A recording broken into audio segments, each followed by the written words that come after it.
This Choircast podcast episode is brought to you by Returning to Eden, a field guide for the spiritual journey. Returning to Eden is a book by Heather Hamilton for people who resonate with aspects of Christianity but struggle with the coherence of its claims. You can purchase Returning to Eden by Heather Hamilton at Amazon.com or at returningtoeden.com.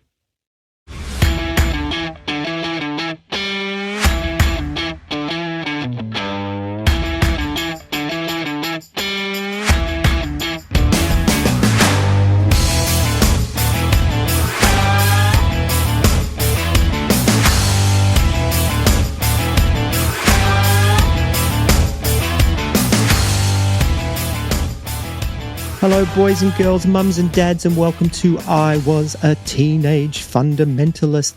Brian, how you doing? I'm doing good. I'm just about to launch off into holidays, so I am hanging out to 2 more days of work left, so feeling good. Excellent, excellent. Hey, let's get straight to it. This is part 2 of our episode with the Mayfields talking about neurodivergence. I don't want to make anybody wait for this, so how about we just jump straight in and pick up where we left off? See you in a sec.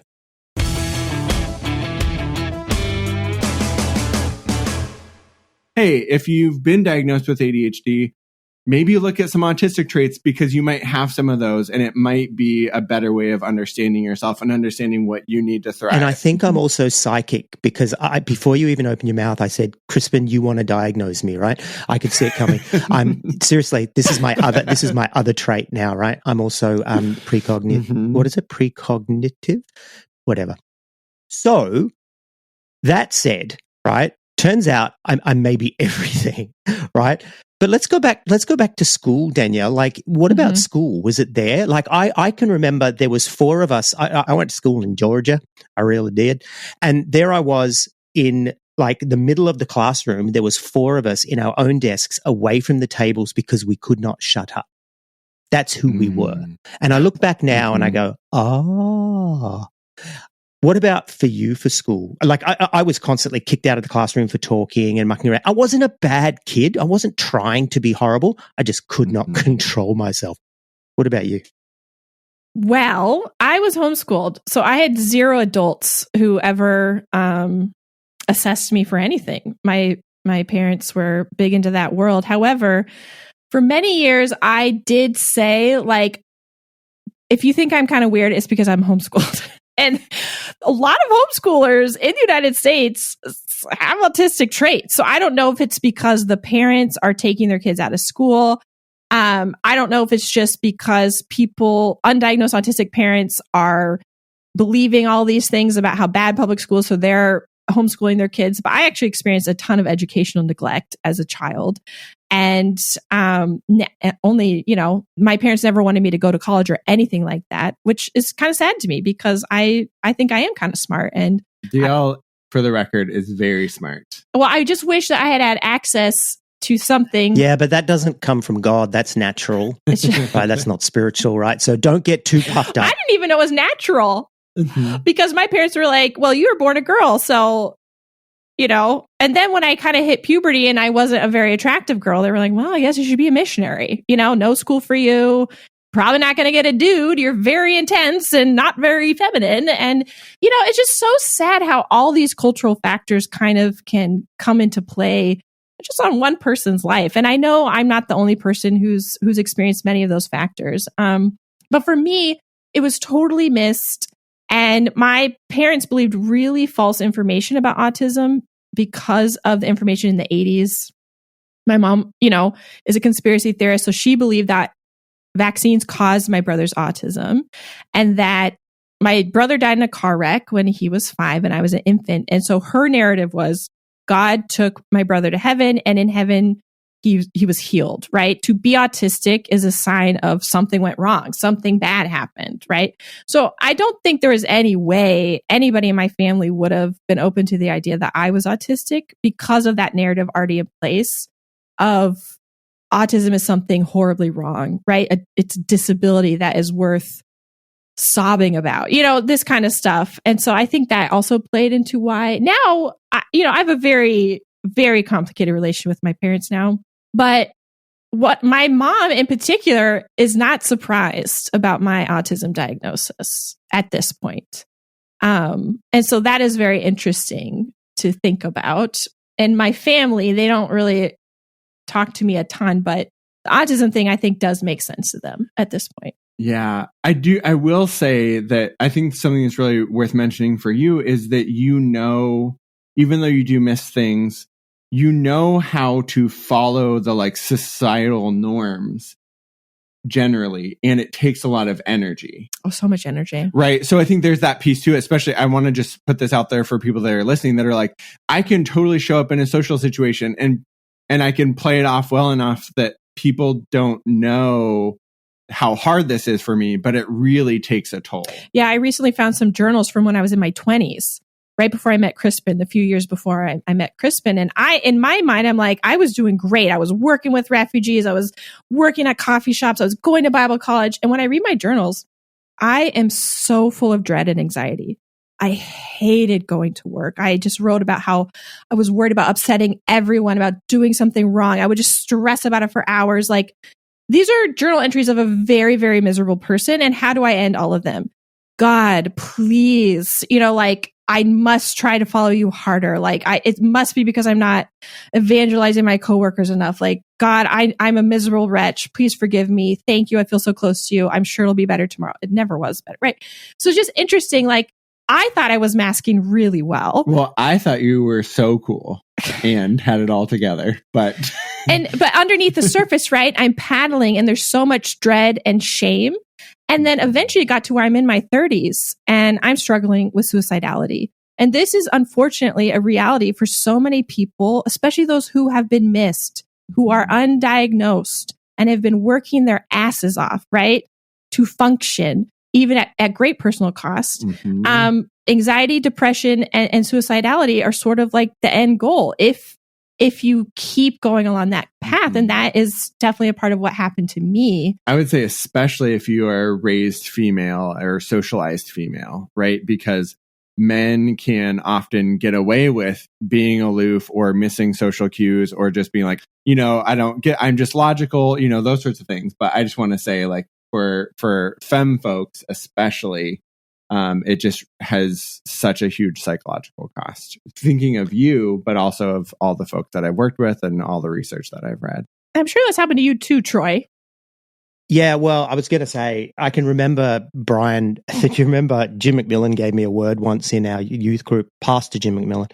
And he said to me, he goes, and you're like, the Holy Spirit had fallen, right? So everyone's like, lying on the ground and, you got that heaviness in the room and it was, it was amazing. And I could never whip it up. I don't know why. But anyway, so this was happening and I'm sitting there and he goes to me, Troy, you're going to be a very wise man one day. And remember, I told you about wisdom, right? Yeah. And, natural smartness versus wisdom. And he goes, and I'm like, and he goes, do you know why? And I'm looking at him, he goes, because you make so many mistakes.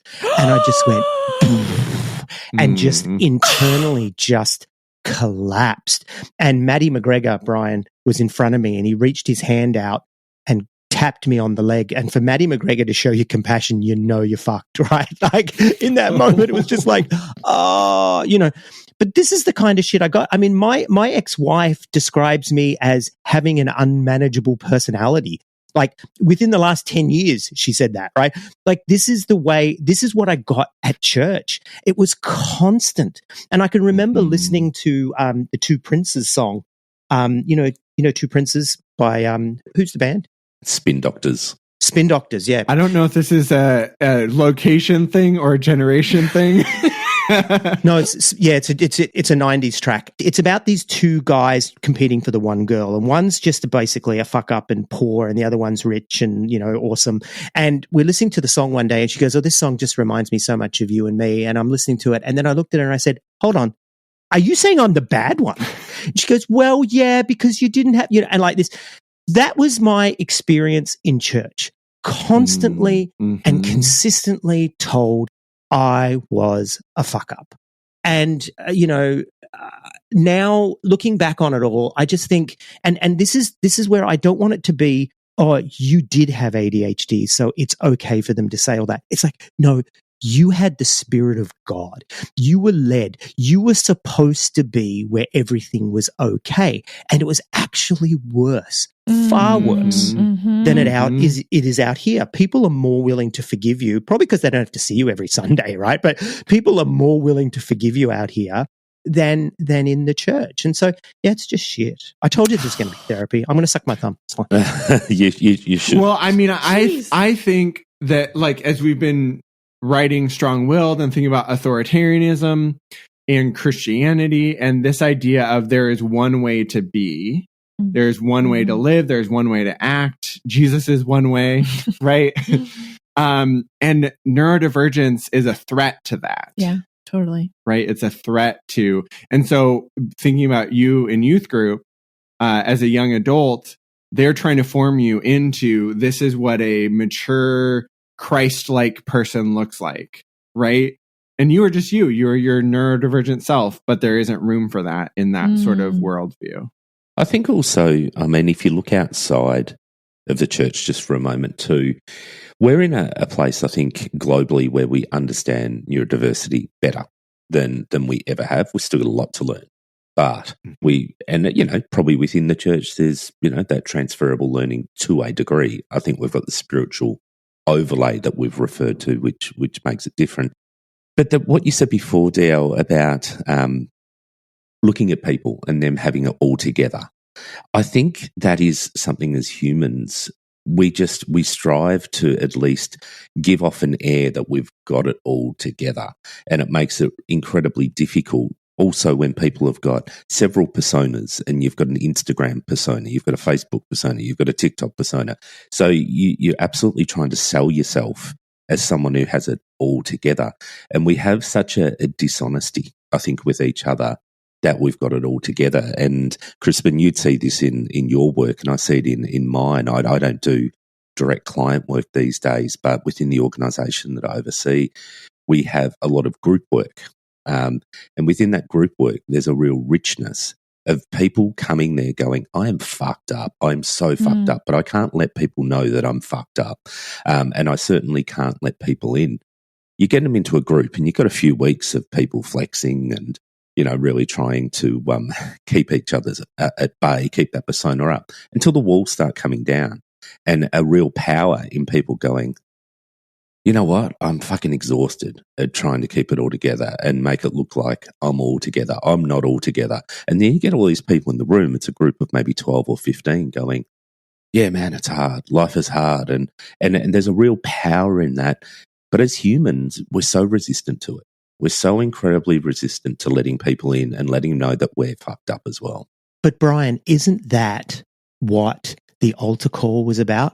Isn't that where we would go up and we would actually just collapse and literally on the floor going, I haven't got it together. And that was the one time where you were allowed to, right? Yeah. But you still wouldn't necessarily say to each other. And Brian, I'm listening to what you're saying here and totally resonating, because it was before social media. I have a work persona, I have a family persona, I have a this persona, I have I was a teenage fundamentalist persona. There's all these different personas that we have. It's just how much we integrate those, in terms of wholeness.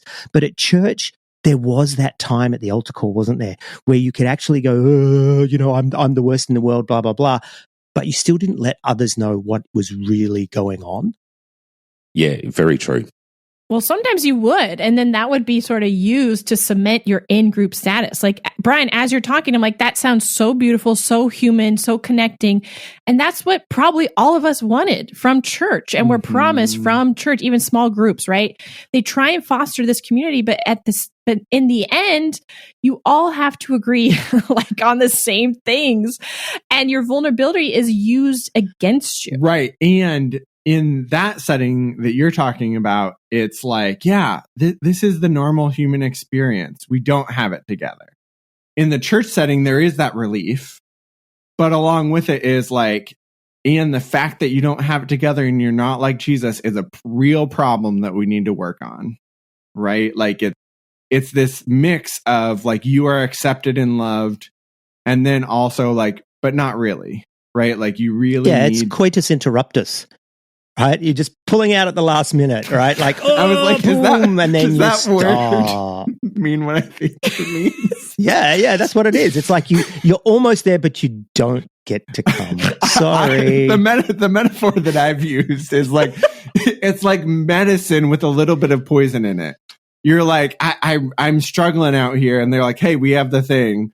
And like it gives you the medicine, but there is some relief and there is authentic connection, but the theological underpinnings of this really does mean you're a fuck up and that you don't deserve love, even though God loves you, is still in there.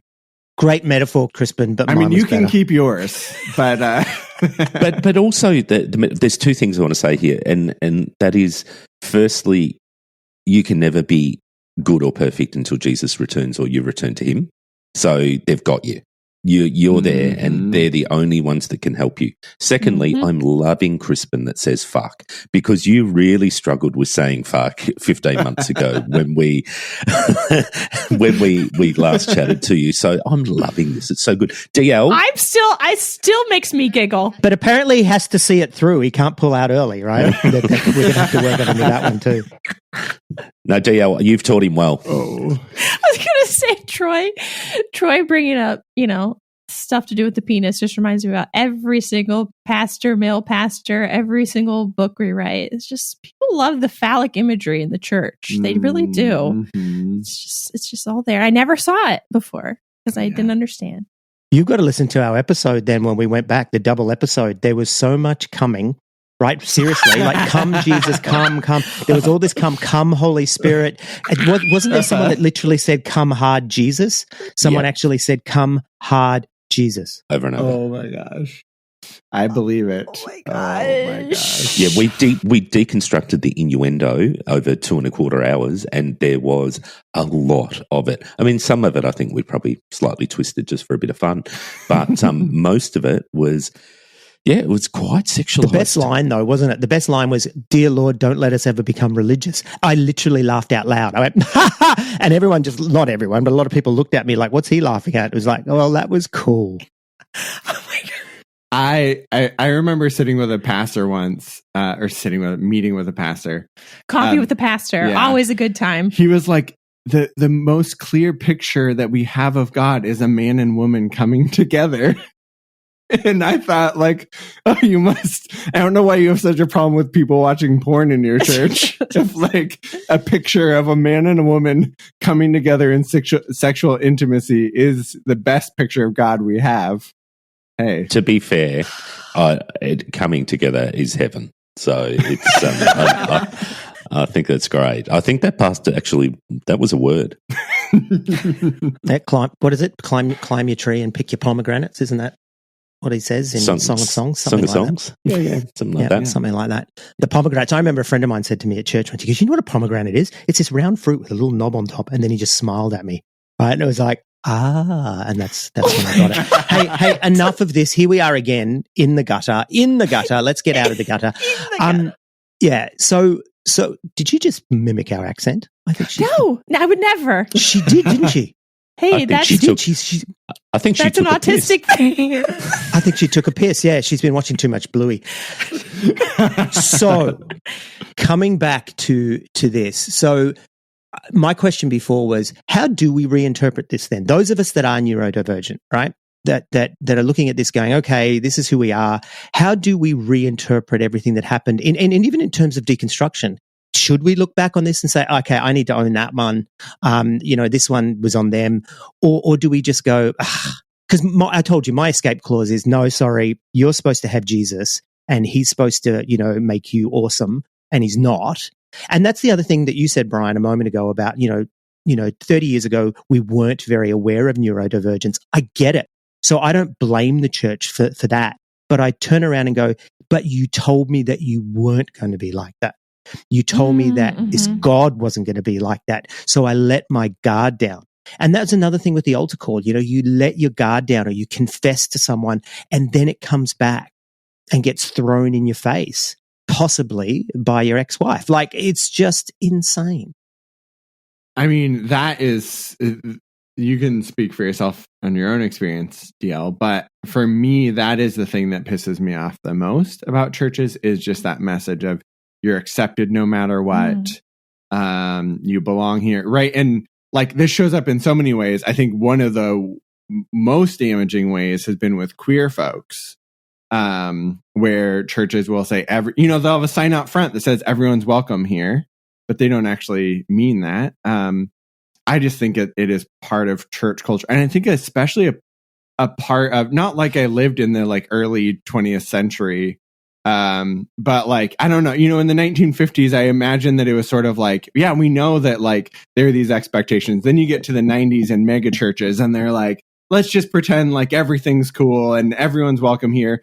But those still same like very pious religious like theologies and ideologies were still present. So that's what really bothers me. Yeah, I think that I think everyone, if you have any experience being in a high control religion, you have a lot to process. And even you guys going back to that church service, like sometimes like snippets of old songs will just pop into my head, right? And I'm like, gross, I do not want this, right?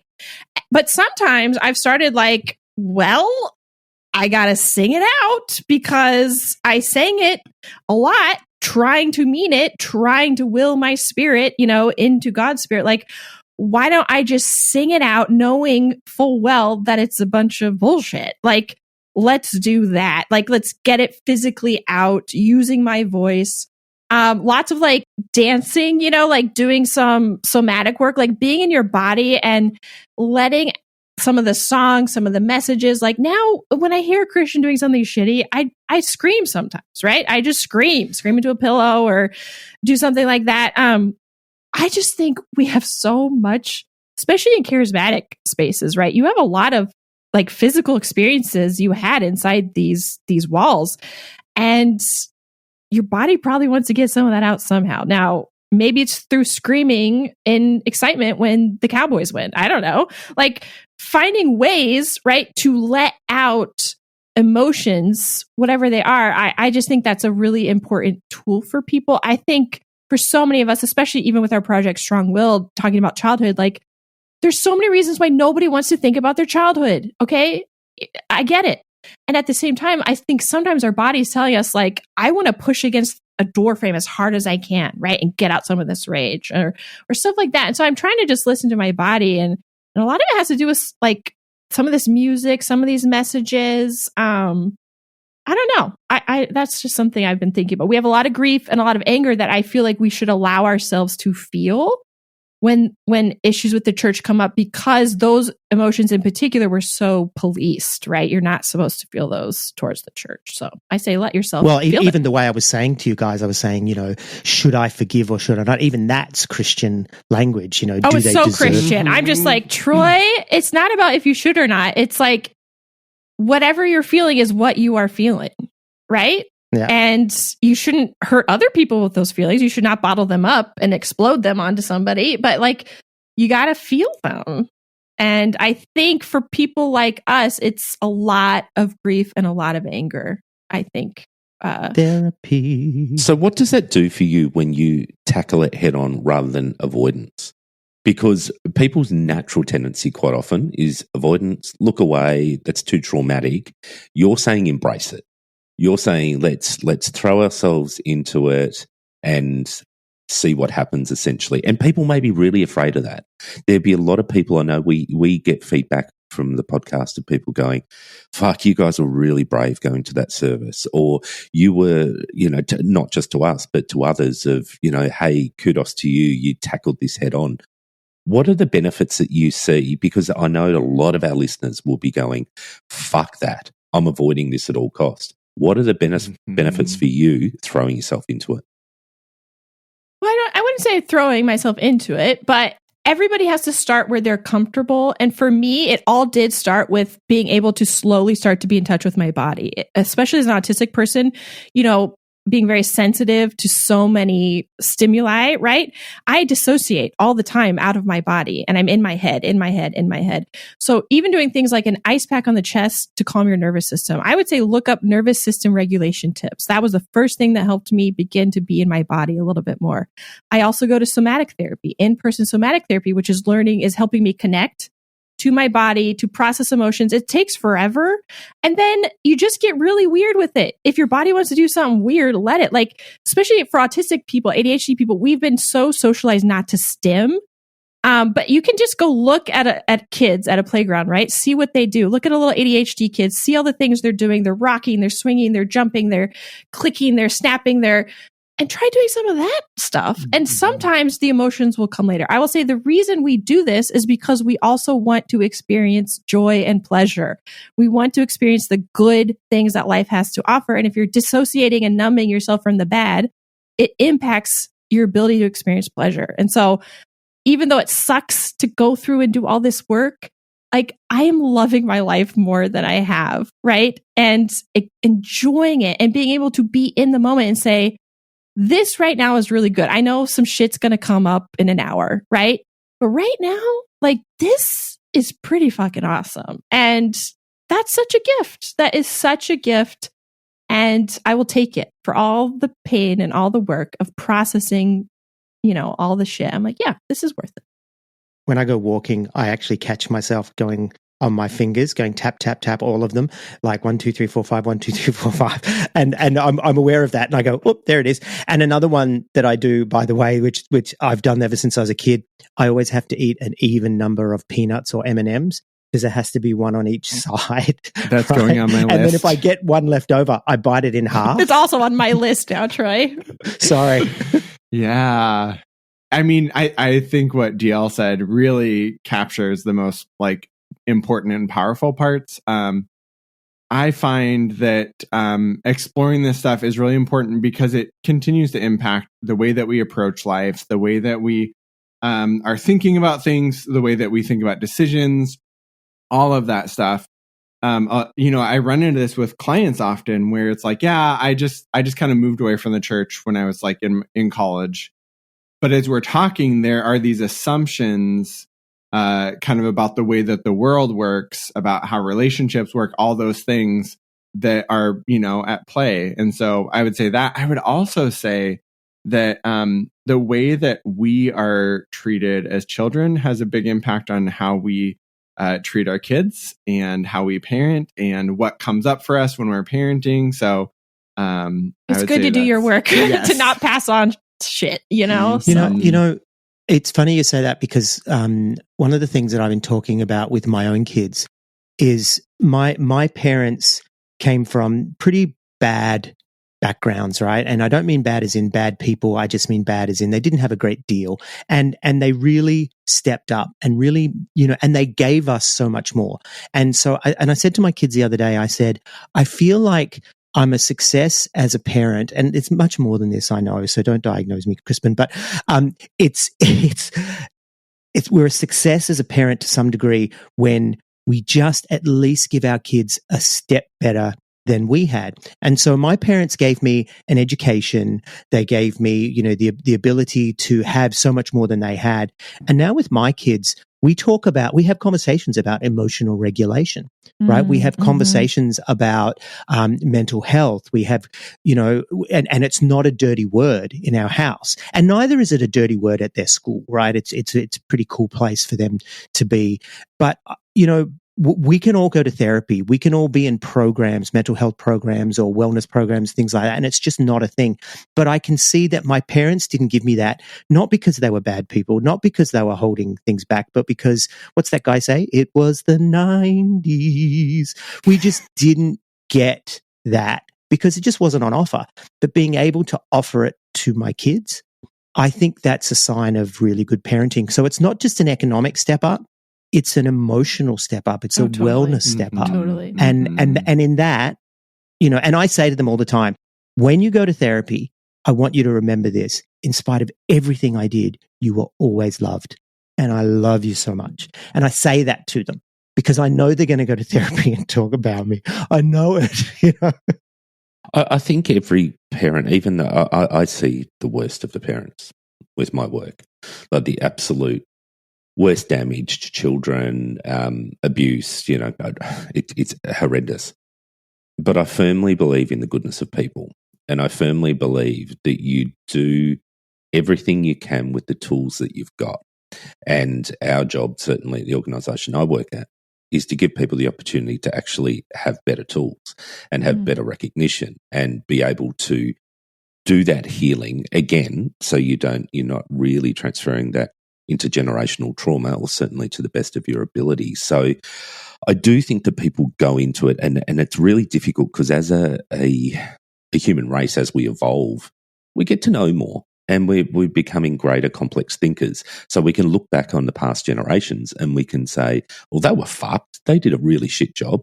But I think most of the time, not all the time, but most of the time, they're doing the best with what they knew and what they could do. Now, there's exceptions to that. Of course, there is some deeply evil motherfuckers out there.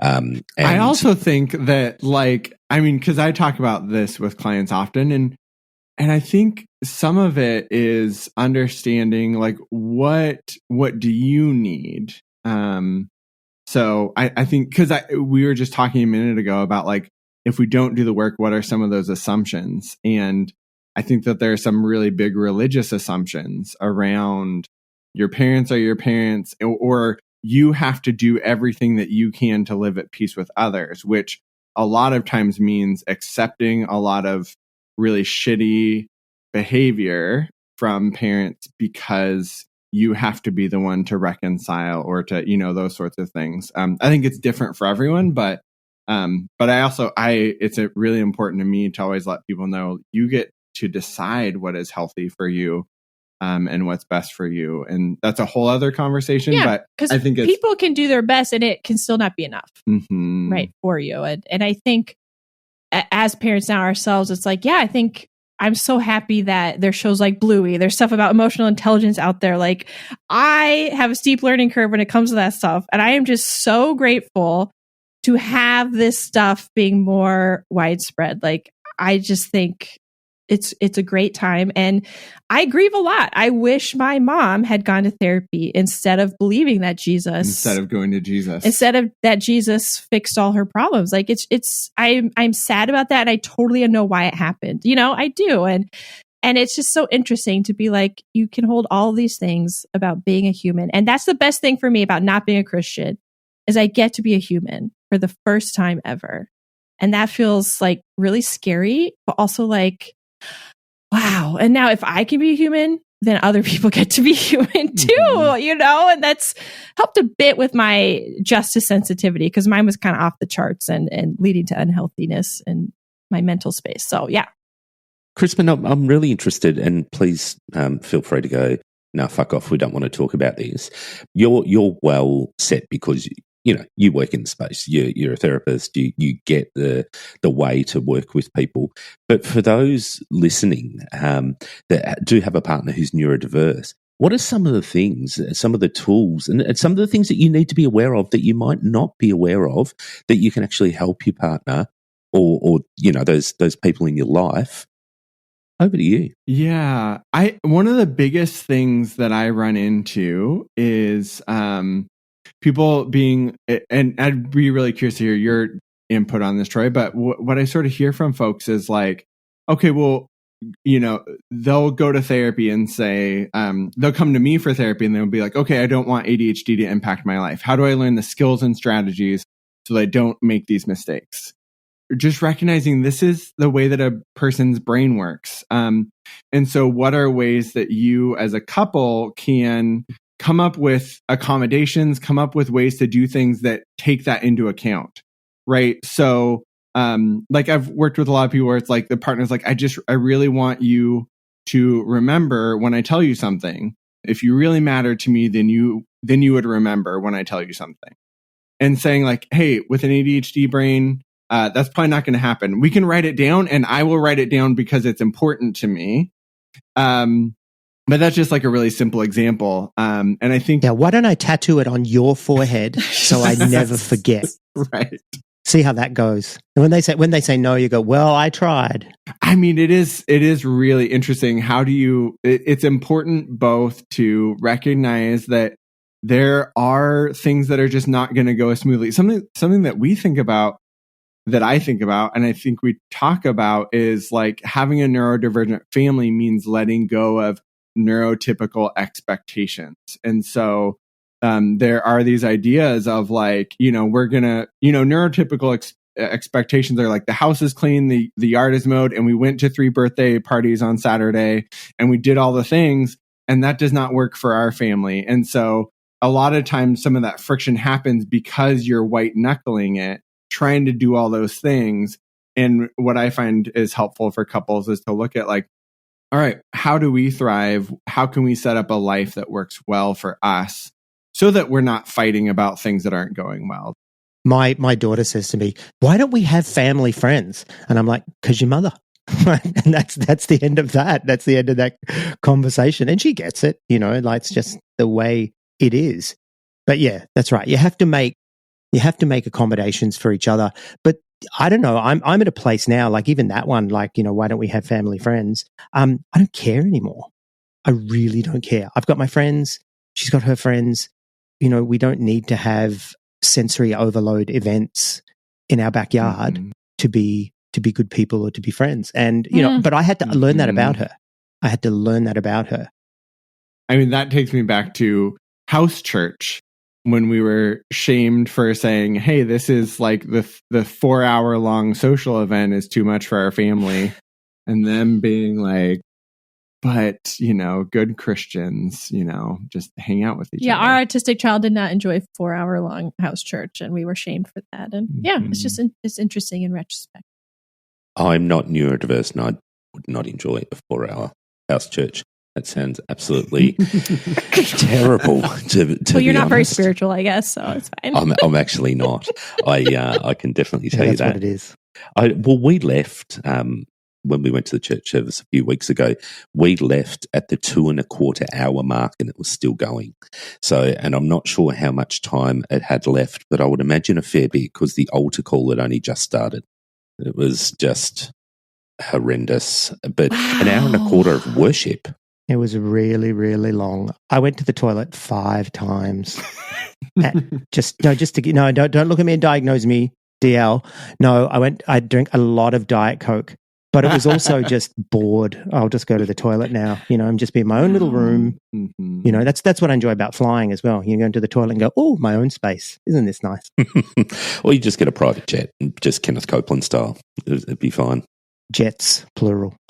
Hey, DL, I want to ask you another question. What about special interests? You talk about that, and I remember seeing, God is my special interest was the name of your Substack for a long time. But what about all that, and how does that fit in with neurodivergence, at least in your experience? And what do you know about others? Because, hey, I am today decked out in, Cowboys shirt, Cowboys hat. I've got a intentional blue hoodie on. I've got blue shoes, blue and white shoes that go with my Cowboys outfit, right? Because I had red ones and they didn't match. That could be that I'm just fashion awesome, or it could be that I may have a special interest. Yeah. Okay. So my question is, do you enjoy dressing and all of that stuff? Does it feel good? Yeah, for sure. Yeah. That's great. Then I think that's so fantastic. And what I want anybody, you can be neurodivergent or not, if you're really into something, like let yourself be really into it and enjoy the heck out of it. Like I used to feel really ashamed because I like going to Disneyland, which that didn't match up with my persona of being an intense social justice autistic. I love planning it. I love following social media accounts. I love all that stuff. And I'm like, oh my God, I'm spending like hours in a month daydreaming about being somewhere and being happy, right? Like that's okay. Like that's okay to do that. That doesn't make you a bad human being. What I have to work on in therapy and stuff is that my special interests tend to be things that actually, when I get too into them, it's not that healthy for me. So like right now, my special interest was Christian fascism, right? My special interest is currently we're writing chapters on corporal abuse and spanking in Christian parenting manuals. Like, and it's sucks. Like, I have to really process and really slow down. I almost go into this like shut down state if I do too much. And that's really confusing because I'm so into the research and I'm making connections and I'm doing all this, but it's not that great for my mental health. So I really have to slow down. I don't think that's every person's experience, but my therapist did tell me, like, I would like for you to think about special interests, right, that are life-giving and not just about taking down capitalism, taking down Christian fashion, So I think I'll just say that to, if there's a little fundamentalist listening to this, little former fundies,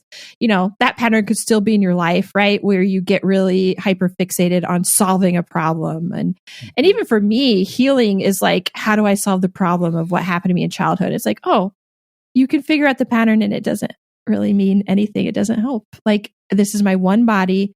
This is my one life. These are my emotions. So that's more my story is how do you kind of step back from some of them. I wish I was really into sports team right now because that would be fun. But I'm still a little too into the corporal punishment books. Yeah, it was actually a choice that I made on the back of the podcast. And Brian, if you think about it, it was actually when it just got to the point where I was just totally burnt out. I had thrown so much into this podcast. We were top 10 in the US and top 10 in the UK and all this kind of stuff. And it was just like, yeah, because I was Pentecostal, right? It's all about numbers. But it was also for me at the end where I just got really, really burnt out. And it was like, okay, I can't do nothing. I can't not have a special interest. So I intentionally chose something that doesn't matter. And that is the NFL. Right. And also not a lot of people in this country. There's some, don't get me wrong, but there's not a lot of people that I can just go and just immerse this is just my thing. And when I need it, I'm into it. It's a bit hard because we get it sort of a day late. So we get it on Monday and Monday's a work day. And sometimes I have been known, and if anyone's from work's listening, this is purely a metaphor. It didn't really happen, but I've been known to just watch football all day and not do what I'm supposed to do. It's interesting. I know that this is very different to having a special interest in neurodiversity, so please don't take it that I'm commenting on that. But we had a therapist on, which I think the episode will air soon in the next couple of weeks, Laura Anderson, where we spoke about, you can take people out of fundamentalism, but fundamentalism doesn't necessarily leave them. So quite often what people do when they leave fundamentalism is that they do take on something as a cause. And we see it a lot on our Facebook community where we have people so incredibly black and white on things. And then the older I get, and talk about this a lot, I just see so much more grey in the world and so much less certainty as I get older and as I get more tolerant and all of that sort of stuff. And it's really interesting to explore as a post-fundamentalist. This is the stuff you still bring with you. You bring this certainty. You have to hang on to something that gives you security. And I think it's a real challenge for us, particularly those who are closer to have been left such an evangelical faith, to not transfer that into other areas of your life because it just becomes the same old, same old.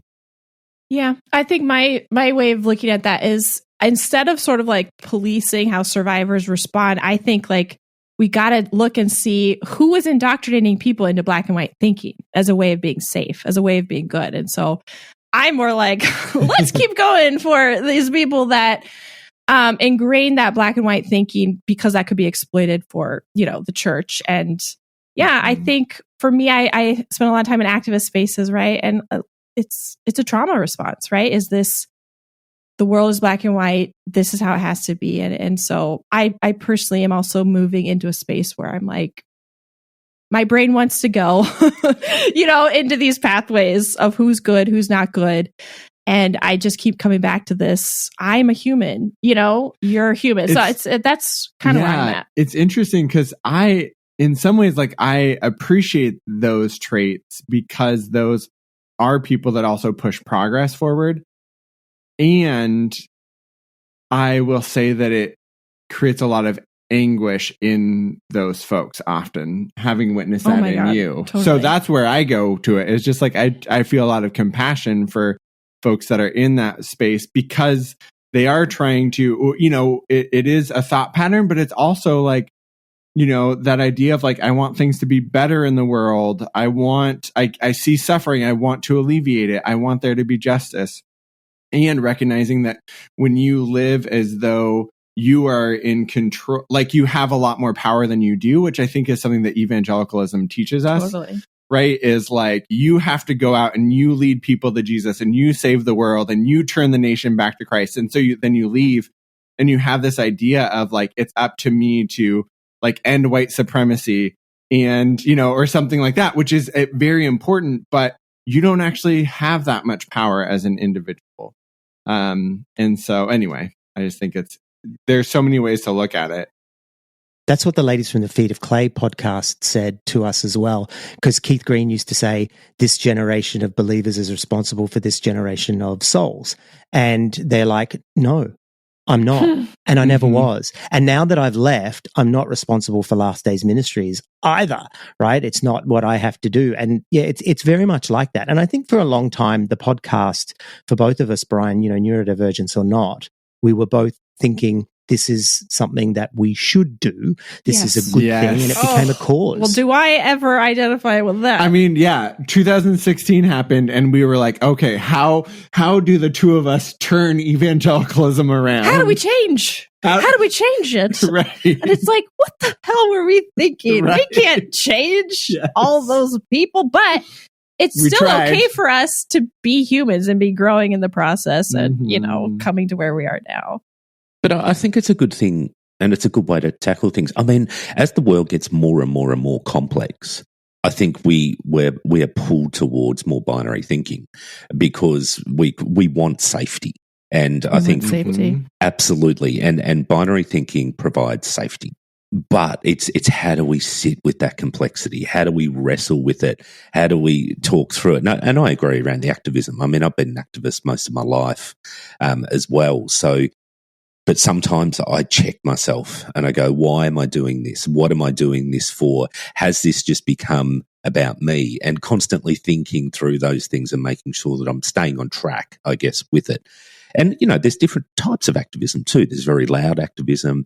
There's systemic activism where you're doing lots of things behind the scenes and, playing with policy, all those sort of things. So more power to everyone who is an activist. But I do think that sometimes that drift towards the binary thinking is definitely a symptom of greater complexity in the world. I'm not sure that we are necessarily living in greater complexity all the time, but we see it because it's so accessible. We've got technology which helps us see the complexity in a small town in the Ukraine, and it's something we wouldn't have seen 100 years ago because we wouldn't have had any way of knowing about it. But we're exposed and we're bombarded. Our neural pathways are busy as fuck, and how do we deal with it? So, just musings from me, but that's all.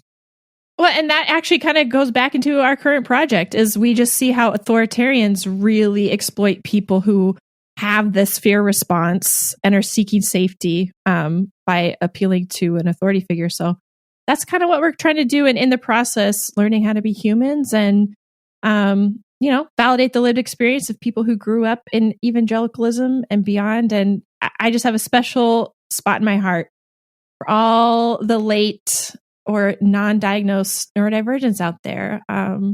If you're listening and you're wondering, maybe talk to Troy about ChatGPT or I don't know, there's still, not everybody is up to speed on the current research when it comes to autism. As we said, it's only been 10 years. You could be diagnosed with both ADHD and autism. So there's still a lot of learning to do, but having curiosity and maybe checking some internalized reactions, you might have this idea that you could be autistic or ADHD, I think it's done wonders for my mental health, just to pursue what does this mean and how does it make me reconsider, how I'm moving through life and how I'm pushing through instead of listening to myself. No, that is awesome. Yeah. Hey, I do want to check in on something else too. Strong-willed, absolutely. Your podcast, encourage people to listen to it, but you're both writers as well. Is there anything, since we spoke to you last time, have you released any books or is there more on the horizon? Tell us about those. Give us a sneak peek.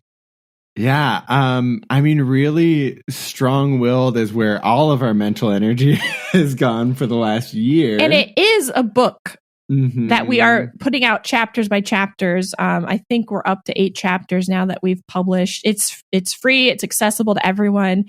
And the reason we decided not to go through a traditional publisher for this is because we wanted it to be a bit more collaborative and have a multimedia element to it. So right now, like, we're posting lots of videos of these parenting experts talking about their approach to why spanking is biblical, for instance. And so, yeah, you can read, it's just called strongwill.substack.com. We're actually releasing chapters soon on corporal punishment.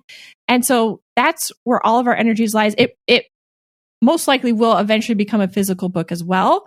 But for right now, we're just using the internet to find people and to get the information out. So yeah, that's where our writing energies are going right now. Yeah. And then podcast is similar themes. We're talking about our stories of growing up with this type of parenting, and just some of the information there as well. And you talked before about, you're not getting invited on podcasts anymore and this kind of stuff because you've walked away from Christianity. Is that because you need to find a new audience? Is it because you just don't care yourselves? Like, what's your relationship with the past or with the past community? Yeah, I think both Chris and I have discovered that we don't love being public people as much as we thought we did when we had a mission to like save evangelicals from their fate, of voting for Donald Trump. So yeah. I think I just have lost a lot of the will to put myself in situations that are actually quite stressful for me.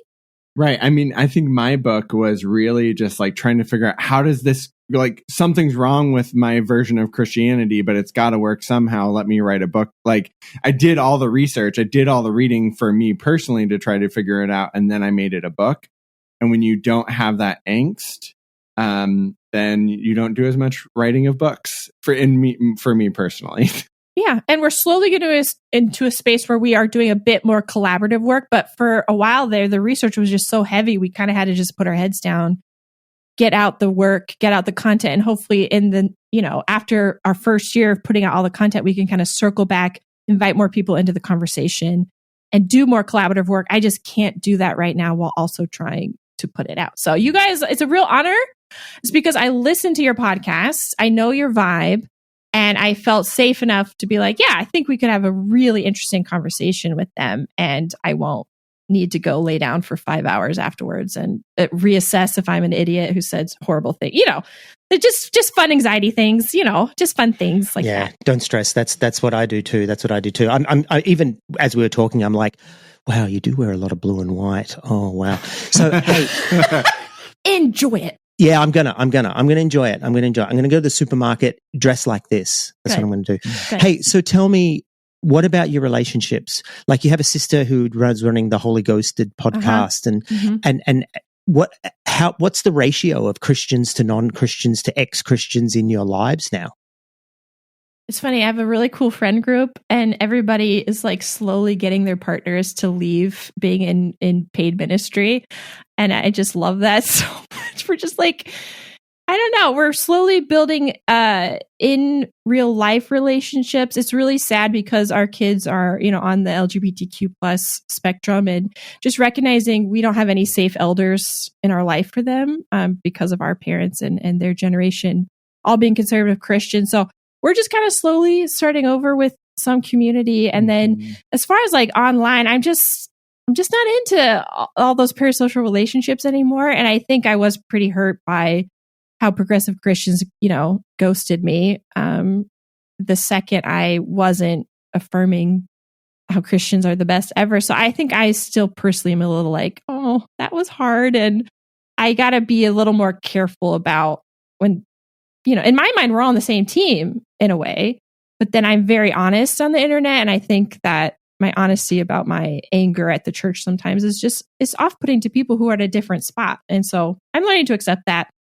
Yeah, for me, I mean, I had so many friends where I would talk theology so much of the time. And I've really seen a shift in the last year to myself of like hanging out with people that are also into photography or music or like things where you're not talking about ideology. You're talking about like the present. you know? Totally.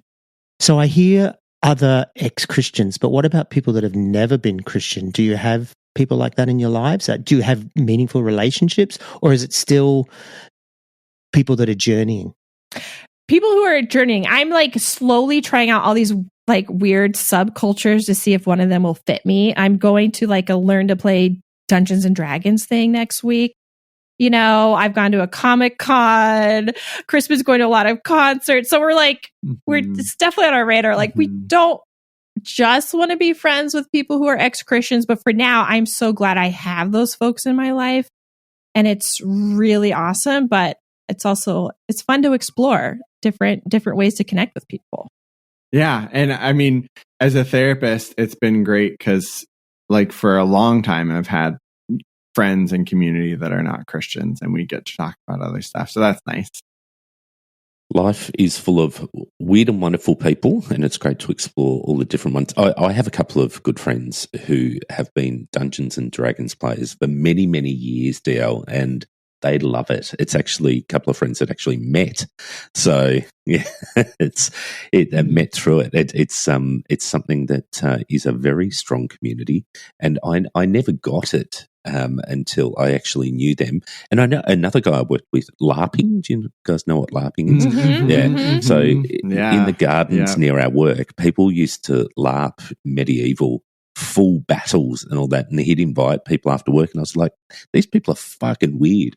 And then I'd go along, and it's just like, these people are really cool. They're a cool type of weird. So I love humans and how incredibly diverse we are and the different things. So good on you for trying it out. Concerts, I can completely identify with that, Krispin. I love live music. So does Troy. We just, that is a love we share, and music is a big part of my life. And I actually find for me, it's something that helps me emotionally regulate as well, but it helps me with expression. I think music was one thing I really connected with in church when I was there, but something that transcended my whole life was definitely a connection with music. And even now, I can find such a deep spiritual experience at a concert, equal to, if not greater, than a really hardcore worship session in church. So I think there's the power of music. Is that something you're connecting with? Oh, yeah, totally. Yeah. And it's so nice to go and, feel like I'm part of humanity. I'm not part of a church, but I'm with all these other people that also are enjoying this music and have maybe even a shared. I'm a millennial, so hitting all these like 20-year anniversaries. So like Death Cab for Cutie, like 20-year anniversary. Something corporate, like 20-year anniversary. We're finally at the age, right? We're getting the reunion concerts. Exactly. You know? And so it's really neat because it's sort of like, I get to look around and see how did everybody grow up? Like, we were all teenagers listening to this. And now you look around and people are in such different spaces, but you sort of see like, there's this like thing that unites us, which is really neat to experience. So I'm going to see Under Oath this fall, which was this like Christian hardcore band that I loved when I was a kid. But they're not Christians anymore either. They're also on their own journey. So it's it's fun to be in those spaces and kind of reflect on the journey. Oh, be in the front row for that concert and raise your hands and freak them out.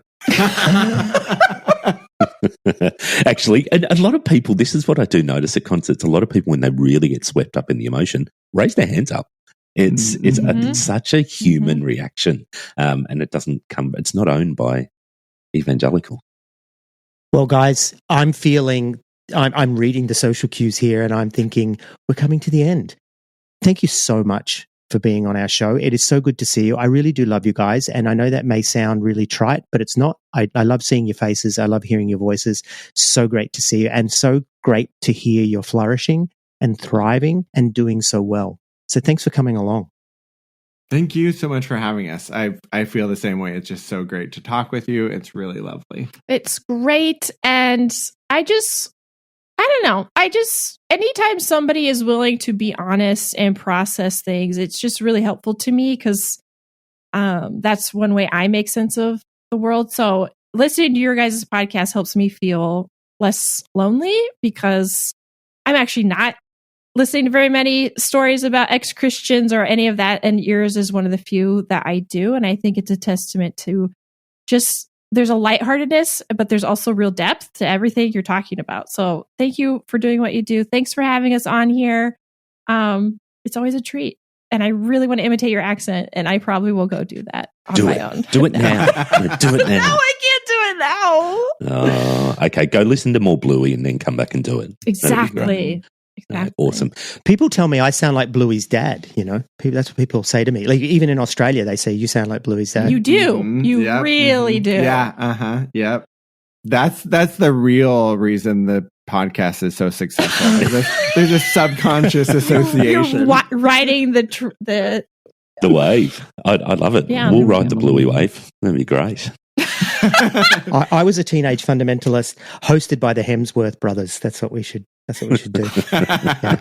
All right, guys, it's been awesome. Thank you so much for being here. We love you very much. Genuinely, we don't say that to all our guests, but we do. We love you guys very much. And yeah, thanks for coming. Yeah, thank you so much. All right, take care.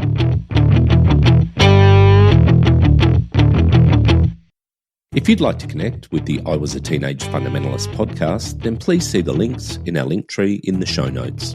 We invite you to join our listener community on Facebook, and we're also on Instagram, X, and Reddit. Check out our merch on Redbubble. We've got t-shirts, hoodies, mugs, and all kinds of great evangelical stuff that you can wear proudly.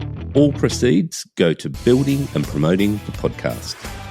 We want to give a huge shout out to our Patreon supporters. Subscribers get a range of benefits, including free merch, early access to episodes, access to our exclusive subscribers group, and monthly bonus content. Again, all proceeds of this go to the running and promotion cost of the podcast.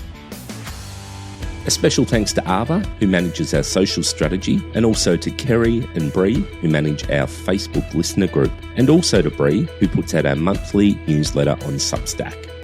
All of our episodes are transcribed by Leanne to increase accessibility. The show is produced and hosted by Brian McDowell and Troy Waller. The sound engineering for this episode was done by Jonathan O'Brien. I Was a Teenage Fundamentalist is available wherever you find your podcasts. Again, you can find all our links in our link tree in the show notes. Or why don't you pop across to our website at www.iwasateenagefundamentalist.com